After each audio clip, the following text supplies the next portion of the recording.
কাল রাতে কিভাবে যে ঘুমিয়েছিলাম সেটা তো তোমরা দেখেইছো। আর আজকে কিন্তু সেই ভুলটা একদমই করছি না, কোনো চান্সই নেই করার।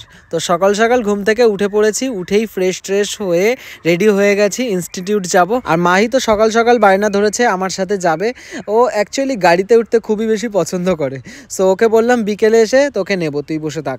আজ একদমই তাড়াহুড়ো নেই, বিকজ বাড়ি থেকে ঠিকঠাক টাইম মতন বেরিয়েছি। তো রিল্যাক্সে গাড়ি চালাতে চালাতে আজ স্টেশন যাচ্ছি। আর স্টেশনে আজকে কি জানি একটু বেশি ভিড় দেখছি। আমি গাড়িটা পার্ক করতে গেছি আর মিলিকে বলে গেলাম যে তুই ট্রেনের ভেতরে সিটটা রাখ। আর ও সিটটা না রেখে এখানে আমার জন্য দাঁড়িয়ে রয়েছে। আর এদিকে সমস্ত সিট বুক হয়ে গেছে। বেসিক্যালি আমরা ট্রেনের একদম শেষের দিকটাই বসি, কিন্তু আজ কি মনে হলো যে আজকে আমরা একটু সামনের দিকে বসবো। সো সামনের দিকে ওকে বলেছিলাম যে সিটটা রাখতে, বাট ও সিটটাই রাখেনি। সো কি আর করা যাবে বলো, মনের মতন সিটটা তো পেলামই না। আর শুরু থেকেই গা ঠাসাঠাসি করে লোকের ভেতরে বসতে হলো। সব দোষ এই মেয়েটার। এই যে এই মেয়েটা দেখো কি রিল্যাক্সে ঘুমাচ্ছে। কিভাবে যে ট্রেনের ভেতরে ঘুমায় এই মেয়েটা কি জানি, আমি তো কখনোই ঘুমাতে পারি। আর শুরুতেই যেমনটা বলছিলাম ভীষণই ভিড় রয়েছে ট্রেনে কি জানি। আর স্টেশনে দেখো উড়ে ভিড়, ওভারব্রিজ দিয়ে ওঠা যাচ্ছে না, এতটাই লাইন পড়ে গেছিল।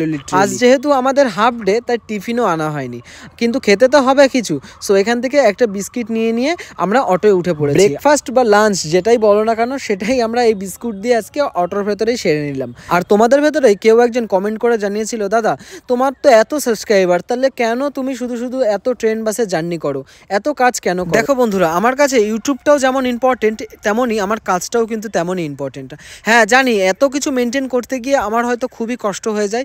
তোমরা তো দেখে বুঝতেই পারো এত ট্রেন বাসে জার্নি করার পর কার বা ভালো লাগে, কিন্তু কি আর করা যাবে, কাজ তো করতেই হবে। সো কাজ করতে আমি খুবই বেশি পছন্দ করি। তোমরা এভাবেই আমার পাশে থেকেও, ভালোবাসা দেখিও, এটাই আমার সাকসেসের একটা part. By the way, institute থেকে বেরোনোর পর কিছু কেনাকাটা ছিল, তাই স্পেন্সার গেছিলাম।